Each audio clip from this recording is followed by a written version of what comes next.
পুরোপুরি খোলামেলা গল্প শুনতে ও আমাদের প্রিমিয়াম অডিও চটি গ্রুপে অ্যাড হতে পিন কমেন্টে দেওয়া নম্বরে যোগাযোগ করো। জোস সাউন্ড, মুখ খারাপ, পাগলামি কি নেই আমাদের এই রগরগে চটি গল্পে। জলদি নক করো, আমি তোমার অপেক্ষায় আছি। বন্ধুরা, আবারও নতুন একটা গল্প নিয়ে চলে এলাম। আজকে আমি আমার হাসপাতালের সুইপার সন্তুর সাথে মজার ঘটনা শোনাবো। তাহলে চলো বন্ধুরা, তাহলে দেরি না করে শুরু করি আমার আজকের মজার গল্পটি। আমি সুস্মিতা, বয়স 28 বছর। একটা মেডিকেল কলেজের সার্জন ডাক্তার হিসেবে কর্মরত আছি। বছর দুয়েক আগে বিয়ে করলেও সন্তান নেইনি এখনো। আমি আজ তোমাদের বলবো আমার জীবনে ঘটে যাওয়া বেশ কয়েক বছর আগের একটি ঘটনার কথা। তখন আমি মেডিকেল কলেজের লেকচারার। একদিন ক্লাস নিতে নিতে দেরি হয়ে গেল। এমনিতে বিকেল 6টায় বাসায় ফিরি, কিন্তু সেদিন জরুরি মিটিং থাকায় ক্লাস দেরিতে শুরু হয়েছে। যখন শেষ করলাম তখন বাইরে আবছা আলো, প্রায় সন্ধ্যা হয়ে গেছে বললেই চলে। ক্লাস শেষে অনেক ক্লান্ত লাগছিল আমার। অন্যদিন কলিগদের সাথে কথা বলতে বলতে যাই, কিন্তু আজ দেরি হয়ে যাওয়ায় কলিগদের সবাই চলে গেছে। আমার অফিস কলেজের ক্যাম্পাসের এক কর্নারে চেঞ্জিং রুমে। ড্রেস চেঞ্জ রুমের দিকে যেতে যেতে দেখলাম আজ কলেজ অনেকটাই ফাঁকা। করিডোরের একদম অন্য প্রান্তে রিসিপশনিস্ট মেয়েটি ও কিছু নার্সের দল ছাড়া কেউই নেই। আমার পায়ের শব্দ ওরা আমাকে অভিবাদন জানালো। উত্তরে আমি মৃদু হেসে রুমে ঢুকলাম। ব্যাগটা ফেলে স্বস্তির নিঃশ্বাস ফেললাম। অবশেষে শান্তি মিলল। মনে মনে ভাবলাম এখন ফ্রেশ হয়ে নেই, তারপর বাসায় যাব। অ্যাপ্রনটা খুলে বাথরুমের ড্রেস চেঞ্জ করছিলাম। হঠাৎ শুনতে পেলাম দরজাটা খুলে আবার বন্ধ হয়ে গেল। আমি কিছু বলতে যাব এমন সময় হুট করে বাথরুমের দরজাটাও খুলে গেল। আমি তখন অপ্রস্তুত হয়ে সরে গিয়ে নিজেকে তোয়ালে দিয়ে ঢাকলাম। আমি ভাবতেও পারিনি কেউ এভাবে আমার রুমে প্রবেশ করবে।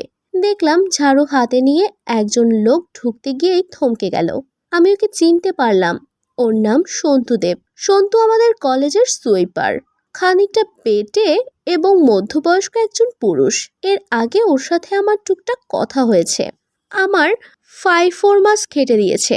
আমি ওকে বিরক্ত হয়ে বললাম, এই কি ব্যাপার, হঠাৎ করে ভেতরে ঢুকলে কেন? আমার কথা শুনে সন্তু দেবরের মুখ হা হয়ে গেল। ও আমতা আমতা করে আমাকে বলল, আমি ভেবেছি আপনি রুমে নেই, তাই রুম পরিষ্কার করতে এসেছিলাম। অন্যদিন তো এই সময় থাকেন না, আমি বুঝতে পারি নাই ম্যাডাম। আমিও বুঝতে পারলাম ও আমার রুমে থাকার কথা জানতো না, তাই বললাম, আচ্ছা ঠিক আছে, তুমি চলে যাও। ও চলে যাচ্ছিল, এমন সময় ঘটল দুর্ঘটনাটা। আমি দরজা বন্ধ করতে যাব, তখনই তোয়ালাটা পড়ে গেল। সন্তু বিস্ফোরিত চোখে আমার দিকে তাকিয়ে রইল। এই অবস্থায় আমি খুবই অপ্রস্তুত হয়ে পড়লাম। আমি সন্তুকে একটু ধমক দিয়ে বললাম, হা করে কি দেখছো, চলে যাও। ও থতমত খেয়ে বলল, কিছু না ম্যাডাম, আমি যাই। আমি ওর ভাবভঙ্গিতে একটা পরিবর্তন লক্ষ্য করলাম। দেখলাম ওর নিঃশ্বাস ভারী হয়ে আসছে, কিন্তু ও দরজা পর্যন্ত যাবার আগে বাইরে পায়ের শব্দ এলো। কে যেন এদিকে আসছে। আমি ভয় পেয়ে গেলাম, তাই ওকে বললাম, সন্তু তুমি চলে যাও, না হলে মানুষ খারাপ কিছু মনে করে ফেলবে, আমার মান সম্মান চলে যাবে। সন্তু আমাকে বলল, ম্যাডাম এখন বের হলে সবাই দেখে ফেলবে, আসেন আমরা দ্রুত খাটের নিচে লুকাই। আমার মাথা কাজ করছিল না, তাই ওর কথা মতো খাটের নিচে ঢুকে গেলাম। সন্তু ঢুকে আমার উপর উঠে পড়লো। আমি অবাক হয়ে গেলাম, গলা নামিয়ে বললাম, এসব কি করছো? সন্তু ফিসফিস করে বলল, ম্যাডাম এই জায়গাটা ছোট, আমি পাশে শুলে আমাকে দেখা যাবে। আমি ভেবে দেখলাম ও ঠিকই বলেছে, তাই আমরা চুপ করে রইলাম। বাইরে কথা হচ্ছিল, শুনতে পাচ্ছিলাম। সন্তু বলল, ম্যাডাম এখন দরজার বাইরে গার্ড দিচ্ছে, গার্ড চলে গেলে উঠতে হবে। মনে মনে ভাবলাম, ভালো বিপদে পড়লাম তো। সন্তু আমার গায়ে সেটে আছে, আমার গায়ে একটা পাতলা চাদর। বুঝতে পেলাম দরজাটা কেউ চাপিয়ে দিচ্ছে। সন্তু মৃদু স্বরে আমাকে বলল, চুপ করে থাকেন ম্যাডাম। ওর কথা শুনে আমি নিঃশ্বাস বন্ধ করে বসে রইলাম। খাটের নিচ দিয়ে দেখলাম একটা মেয়ে নার্স বাথরুমে ঢুকছে। ও খাটের নিচে এভাবে আমাদের পেলে কি কেলেঙ্কারি হবে ভাবতেই আমার গলা শুকিয়ে গেল। কিন্তু সন্তু বোধ হয় আমার মনের কথা বুঝতে পেরেছিল, তাই ও আমার মুখ চেপে অভয় দিল। ভাগ্য ভালো মেয়েটি আমাদের দেখতে পেল না। একটু পর রুম তালা দিয়ে চলে গেল। আমি যেন অথৈ সাগরে পড়লাম। এখন কি করা উচিত আমি কিছুই ভাবতে পারলাম না। সন্তু আমাকে বলল, ম্যাডাম রুম তো তালা দিয়ে গেল, মনে হচ্ছে আজ রাত আমাদের এখানেই থাকতে হবে। আমি বললাম, আচ্ছা ফ্যাসাদে পড়লাম তো। কোনো উপায় না পেয়ে আমি সন্তুকে বললাম, আচ্ছা কি করা যাবে, তুমি এখন ওঠো তাহলে। কিন্তু সন্তু চুপ করে থাকলো, উঠলো না। আমি বললাম, কি হলো, উঠছো না যে? সন্তু বলল, ম্যাডাম এখন পুরোপুরি সন্ধ্যাও হয়নি, এতক্ষণ সময় কাটানো খুব মুশকিল হয়ে যাবে। আমি বললাম, তো কি বলতে চাইছো? ও বলল, কাল সকালে খাটের তোষক পরিবর্তন করতে আসবে, তখন আমরা এমনিতেও ধরা পড়ে যাব, সবাই বাজে জিনিস সন্দেহ করবে। তাই আসুন, মানুষ যেটা সন্দেহ করবে সেটা আমরা করেই ফেলি, না করলেও তো আমাদের কেউ বিশ্বাস করবে না। ওর এই প্রস্তাব শুনে আমি কিছুটা বিরক্ত হলাম। আমি ওকে বললাম, এসব কি যাতা বলছো? অনুভব করলাম ওর খেলোয়াড় ক্ষেপে উঠেছে। ওর ইঙ্গিতপূর্ণ চাউনিতে সন্তু ওর এক হাত দিয়ে আমার ফুলগুলোতে হাত বোলাতে লাগলো। আমি ওর সাহস দেখে অবাক হয়ে গেলাম, কিন্তু কিছুই বললাম না।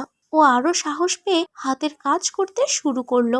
আমি কিছুটা রেগে বললাম, এই কার সাথে কি করছো, ছাড়ো বলছি। কিন্তু কে শোনে কার কথা? ও থামলো না। সন্তু আমাকে অনুনয় করতে লাগলো। আসলে বাইরে রাগার ভান করলেও আমি খুব একটা বাধা দিচ্ছিলাম না, কারণ আমি নিজেও অনেকটা কাম হয়ে গেছিলাম। অন্যদিকে একজন মেথরের সাথে খেলতে মন সাড়া দিচ্ছিল না। কিছুক্ষণ পর সন্তু আমাকে বলল, ম্যাডাম আসুন না, মজা পাবেন, রাজি হয়ে যান। রাজি না হলে আমি এখনই থেমে যাব। জোর করে কিছু করব না, সময় কাটানোর জন্যই বললাম। এখন বাকিটা আপনার ইচ্ছা। আমি ভেবে দেখলাম কথা মন্দ কিছু বলেনি সন্তু। আমি নিঃশ্বাস ফেলে বললাম, আচ্ছা ঠিক আছে। আমার কথা শুনে ওর মুখটা খুশিতে ভরে গেল। ও আমাকে বলল, তাহলে চলুন। এরপর আমরা খাটের নিচ থেকে বের হলাম। ও বলল, ম্যাডাম কলা খান। আমি খাবার জন্য রেডি হলাম। ওর পেটে ভুঁড়িওয়ালা ও রুক্ষ কালো, মাথার সামনে টাক পড়েছে। না জানি কতদিন ভালো করে গা ধয়নি। কলা খেতে আমার মন খচখচ করছিল, তবে দেখে আমার খচখচানি চলে গেল।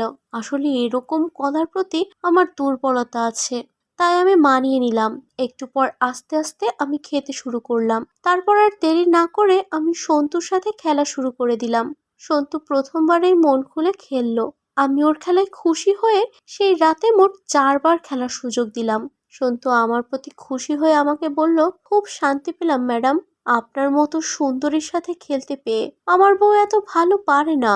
ওর কথা শুনে আমি হেসে ফেললাম। খেলার পরে আমার মধ্যে সংকোচ কিছুটা কাটতে শুরু করলো। রাত 12টা নাগাদ আমার বর অবশ্য আমাকে কল দিয়ে জানতে চাইলো আমার অবস্থানের কথা। আমি ওকে বললাম, আজ বাসায় ফিরতে পারবো না, ইমার্জেন্সি নাইট ডেলিভারি করতে হবে। পরের দিনের কথা, সারা রাত খেলার পর ক্লান্ত ছিলাম দুজনেই। তবু আমরা প্রায় সারা রাত ঘুমাইনি বললেই চলে। তাই খুব সকালবেলা দরজায় তালা খোলার শব্দ শুনেই আমি আর সন্তু বাথরুমে গিয়ে ঢুকে পড়ি। আর আমি বাথরুম থেকে বের হয়ে আসি। যে পরিচারিকা এসেছিল তাকে চা আনতে বাইরে পাঠিয়ে দেই। এই সুযোগে সন্তু বেরিয়ে চলে যায়। সেদিনের পর থেকে অবশ্য সন্তুর সাথে আমার আর কোনো দিনও খেলা হয়নি। বন্ধুরা, আজ আসি। এরকম নতুন নতুন গল্প শুনতে চাইলে আমার চ্যানেলের সাথেই থাকো। ভিডিওটি দেখার জন্য সবাইকে ধন্যবাদ। Tata, bye bye.